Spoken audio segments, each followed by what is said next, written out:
turma! Hoje a nossa aula será de ciências, lá na página 264, Modificando o Ambiente.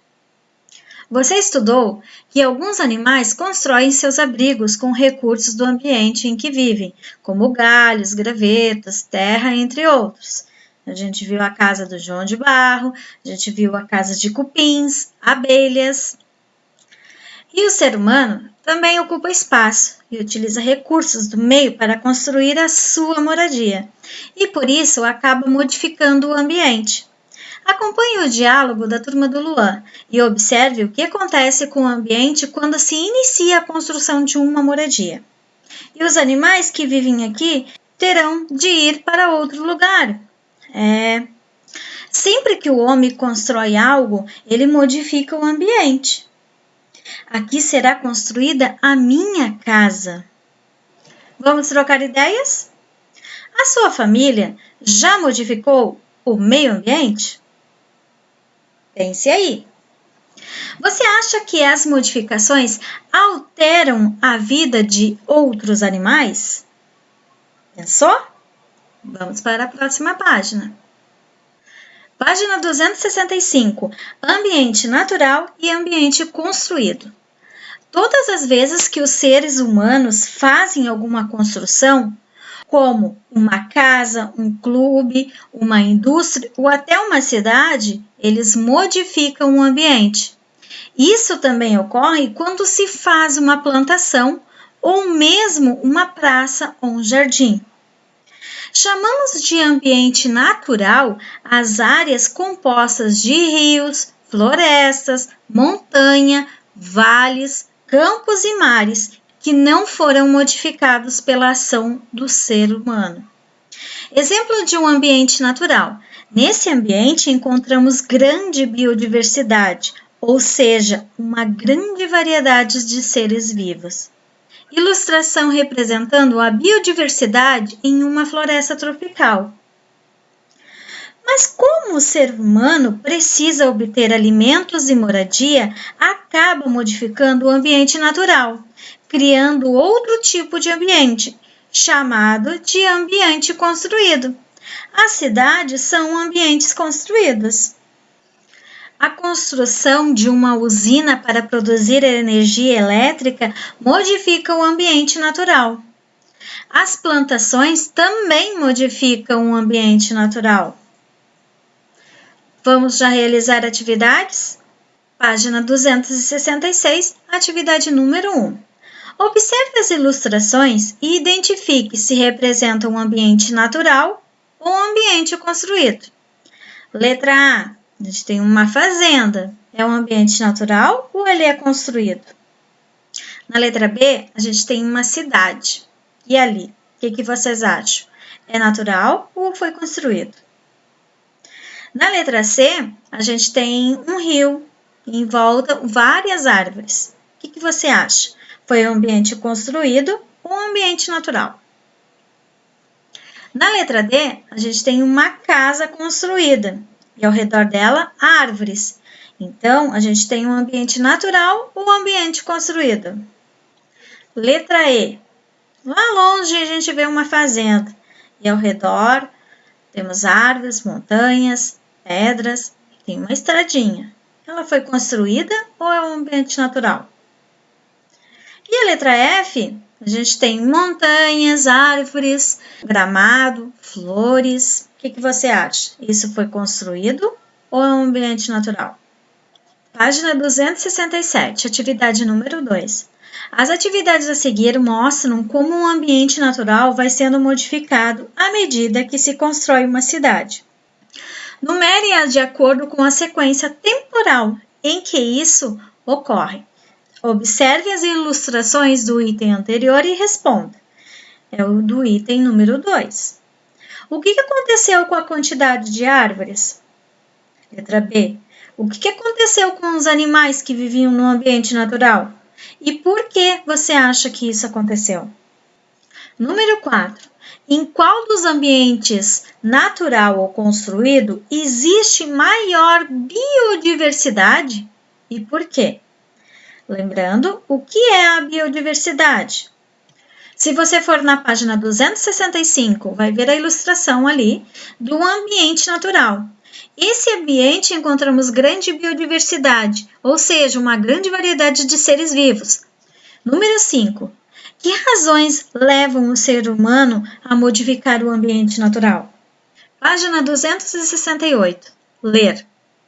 Leia trechos de 2 reportagens e saiba o que pode acontecer com os animais silvestres quando o ambiente natural vai sendo transformado em ambiente construído. Reportagem número 1. Animais silvestres invadem a cidade. Macacos pregos invadiram a cidade em busca de comida e não respeitam barreiras. Pulam cercas, muros altos, grades e, se for preciso, destelham as casas em busca de alimento. O prefeito de Sales disse que o problema dos macacos surgiu porque as moradias já chegaram muito próximo da mata que lhe serve de habitat. O que é o habitat? É o lugar específico onde a espécie pode ser encontrada, no caso dos macacos pregos. Além disso, o município é uma estância turística que atrai centenas de visitantes todos os finais de semana. Essa é a raiz do problema. Os turistas acham graça dos bichos e costumam alimentá-los. Eles se acostumaram a buscar alimentos fornecidos ou deixados pelos visitantes. Não é à toa que as maiores invasões ocorrem às segundas-feiras, quando os turistas já foram embora e deixaram muitos restos de comidas no lixo. A imagem que nós temos do lado é os macacos prego. Os macacos invadem condomínio em busca de alimentos em cidades do interior de São Paulo.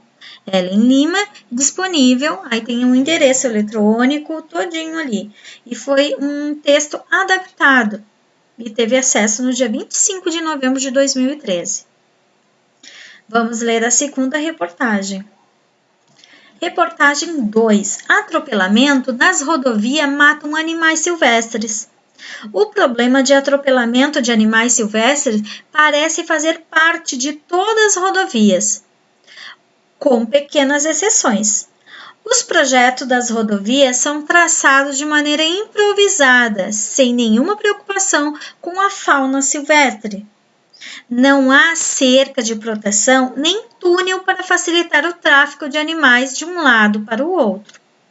Experiências em outros países mostram que é possível reverter essa situação.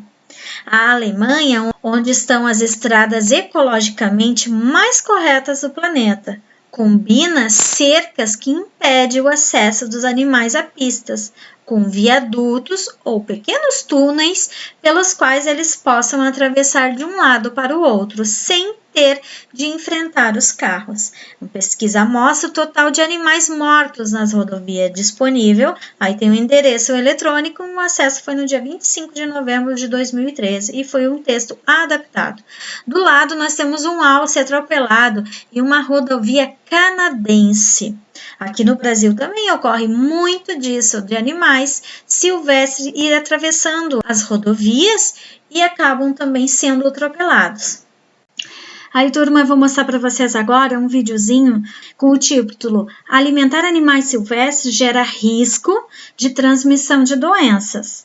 Então, olha aí. Estamos de volta. Aqui na capital, em regiões de maior contato com a natureza, é fácil encontrar macacos, né? A gente tem um monte aqui também na porta da nossa casa aqui na RIC TV Record. Eles são simpáticos, são carinhosos, esses aprontam. Mas é bom sempre lembrar que são animais silvestres, eles têm aparecido com frequência também em pontos turísticos, né? E o problema é que as pessoas muitas vezes dão comida e até guloseimas e não pode causar até a morte de um animal como esse, uma atitude que pode trazer muitos problemas. Uma matéria de conscientização nesse sentido para a gente tentar evitar o pior em relação a esses animais que nós temos aqui com muito carinho. Veja só. O Mirante da Lagoa é parada obrigatória para os turistas que circulam pela ilha. Mas tem coadjuvante virando a atração principal. É um macaco prego que sai da mata para a alegria dos visitantes. Bom para um lado, nem tanto para o outro. Simpáticos, curiosos, o que você alcança para eles, eles levam à boca. E os visitantes estão de tudo: pipoca, frutas, rapadura, até biscoito recheado. Em muitos casos, a paisagem fica em segundo plano. Eles roubam a cena. E quanto mais comida, mais perto eles chegam. Só que alimentar esses bichinhos pode ter consequências graves para a saúde deles e atrapalhar o passeio de muita gente num futuro próximo. Antes, o grande problema dos pregos aqui era a caça na nossa região. Hoje são os maus hábitos que essas pessoas têm com os macacos prego, né? Problema sério, esse convívio entre a nossa população humana e a população deles vai trazer prejuízo para ambas, né? Primeiro, uma doença simples, às vezes um ser humano, como a herpes labial, pode levar ao óbito de vários desses animais. Então, morder a maçã e dar essa maçã para o macaco, e se essa pessoa tiver esse vírus, vai trazer graves consequências para a população dele. Assim, o contrário. Se um animal desse, que pode ter o vírus da raiva, morder uma pessoa, ela vai trazer consequências para essa população humana. Veja essa cena. O visitante oferece um biscoito recheado para o macaco, mas faz o bicho de bobo. O animal tenta pegar a bolachinha várias vezes, mas o visitante não larga. São animais que têm uma dentição bastante forte, bastante potente. Então, se ele ficar irritado, coisa de instinto mesmo, ele pode sim aferir uma mordida numa criança ou mesmo num adulto, e esse ferimento pode ser bastante grave. O médico veterinário destaca que o que está em jogo é a saúde pública. As guloseimas podem provocar problemas dentários, gastrointestinais e os animais podem até desenvolver obesidade. Mas a maior preocupação é mesmo com a transmissão de doenças. A gente pode sim causar até o extermínio de uma população de primatas e pode contrair doenças que também podem ser potencialmente fatais para a gente. E a preocupação da Polícia Militar Ambiental não envolve só os pontos turísticos, como o Mirante da Lagoa. Tem muita gente que mora próximo a áreas de mata que também está agindo errado e colocando em risco os animais e a própria família. A pessoa acha o macaco muito legal, aí começa a botar as bandejas de fruta na casa, aí o bicho começa a aparecer. No começo é muito interessante ter esses animais, mas depois ele começa a tirar as telhas para procurar uma lagartixa, aí destelha a casa da pessoa. Às vezes ele desce para comer a ração do cachorro, o cachorro morde e acaba um bicho machucado lá para a gente. E aí depois a pessoa quer que a gente vá até esse local para a gente reverter isso. A única forma da gente evitar que esses animais não vão ali é que se as pessoas não coloquem esse alimento fácil para esses animais. Cada um no seu quadrado. Esse é o ideal. A recomendação é: admira só com os olhos. Não precisa alimentar, porque eles sabem onde procurar o alimento no meio do mato. Agora nesse vídeo eu vou mostrar para vocês os animais que estão aparecendo muita frequência aqui em Florianópolis. Enquanto a gente está no isolamento em casa, eles estão aparecendo. Enquanto muitas pessoas seguem isoladas em casa por conta da pandemia, algumas cidades estão recebendo visitantes inesperados. São animais silvestres que até então ficavam longe do barulho dessa nossa correria diária, mas que agora estão aparecendo com frequência, inclusive aqui na capital. Os canais de Veneza como nunca visto antes. Águas límpidas e transparentes. Neste aquário no Texas, os flamingos aproveitaram a ausência de público para dar uma voltinha e conhecer as instalações. Já no Canadá, alguns pássaros andam até mesmo estranhando a presença desses tais seres humanos. Parece que a quarentena imposta a nós, seres humanos, tem deixado alguns bichos assim, um tanto saidinhos, né? O fato é que, sem a nossa presença constante em alguns ambientes, produzindo lixo, barulho, está fazendo com que a mãe natureza volte a ocupar esses espaços. Tem acontecido no mundo todo, viu? Inclusive aqui em Floripa. Olha só. Esse vídeo foi gravado na Praia Brava por um pescador que faria a vigia da tainha bem ali, do alto daquela pedra. Mas parece que alguém chegou lá primeiro. Enquanto isso, no mar, centenas de golfinhos pareciam acompanhar esta embarcação no norte da ilha. O pessoal que gravou a cena ficou parecendo criança, de tão encantado. Muito bonito, né? Mas o que isso significa? Será que os animais estão aproveitando a nossa ausência temporária para tomar conta do planeta? Evidentemente, se a gente não tem pessoas nas ruas, se as pessoas estão confinadas, nós vamos ter menos poluição sonora, menos barulho, as fábricas funcionando sem toda a sua capacidade, né, com parte da capacidade. Então, isso gerou realmente uma redução dos impactos ambientais causados pelas atividades humanas. Ou seja, eles sempre estiveram por perto. A gente é que não estava dando muito espaço, né? O que a gente tem é a possibilidade de observar mais a natureza e a possibilidade também de ver o impacto, né, que certas atividades causam no meio ambiente, principalmente no ambiente urbano. Vou mostrar para vocês um vídeo de túneis para animais, e aí evitam o atropelamento em rodovias brasileiras. A construção de túneis subterrâneos em estradas brasileiras tem ajudado a salvar a vida de animais selvagens e colaborado com a redução de acidentes. Pesquisadores estão filmando e acompanhando o deslocamento desses animais. A onça parda caminha desconfiada. O motivo da preocupação vem logo atrás. 4 pequenos filhotes seguem a mãe. A família busca uma área de mata para se proteger. Muitas vezes a floresta fica ao lado da rodovia e a travessia é um perigo. Não é raro o atropelamento de animais silvestres. Muitos ficam mutilados ou morrem quando tentam atravessar as rodovias. O Brasil tem mais de 90 mil quilômetros de rodovias federais. Nos últimos 4 anos, 500 passagens de fauna foram instaladas em mais de 5 mil quilômetros. O número representa apenas 6% da malha rodoviária do país. Onde nós temos maior parte de vegetação preservada, há uma tendência da existência, né, mais massiva da fauna silvestre ali. E ali seriam pontos onde a gente deveria ter mais dispositivos para que a fauna possa atravessar, não por cima da rodovia, mas por baixo. 30 passagens de fauna como essa são monitoradas por câmeras 24 horas por dia. Num período de pouco mais de um ano, essas câmeras flagraram mais de 6 mil animais silvestres. O monitoramento revelou a riqueza de vida selvagem. Nesta cena, aparece uma anta. O veado catingueiro foi visto durante o dia, assim como a raposinha do campo, bicho ameaçado de extinção. As onças pardas também foram flagradas. Mãe e filhote têm usado a passagem com frequência.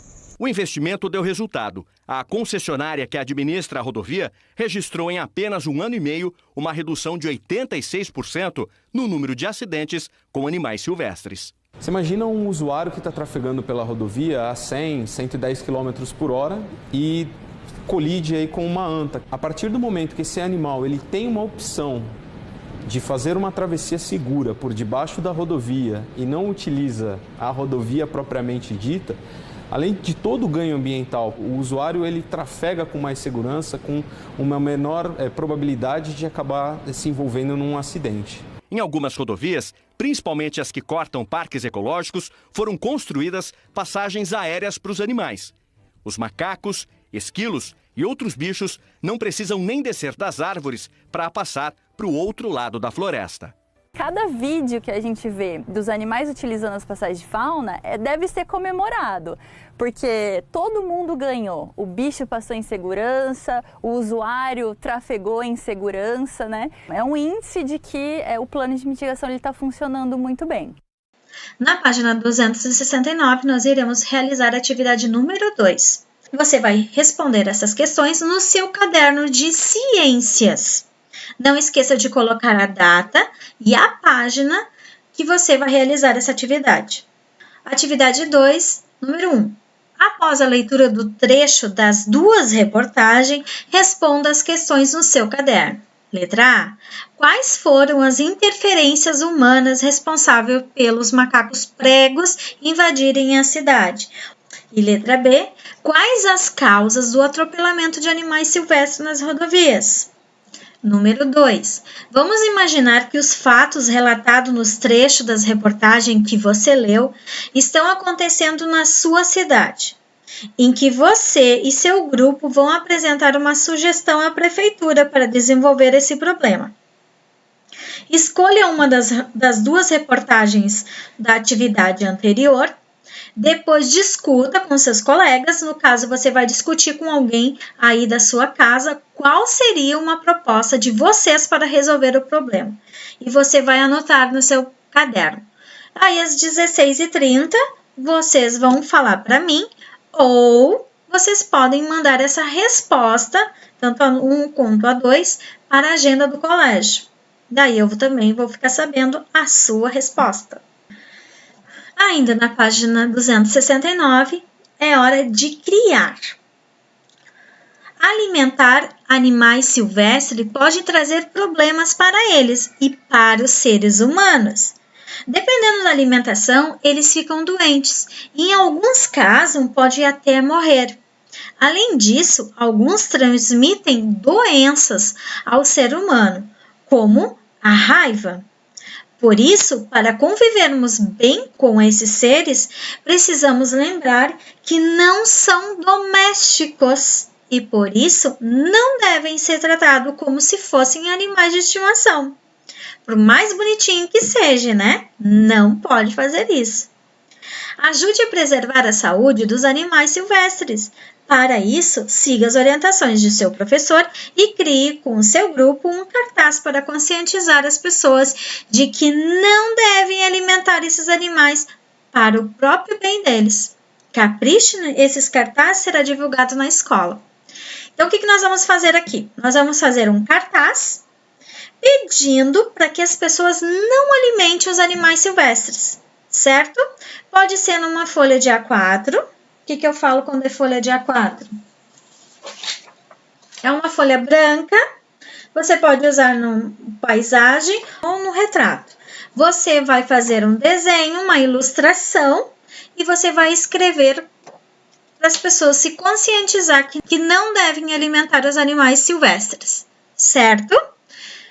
Tire uma foto e mande na agenda do colégio, certo? Então, essas foram as atividades da aula de ciência. Façam com bastante capricho na letra, caprichem no desenho. Um grande abraço e até a nossa próxima aula. Tchau, tchau!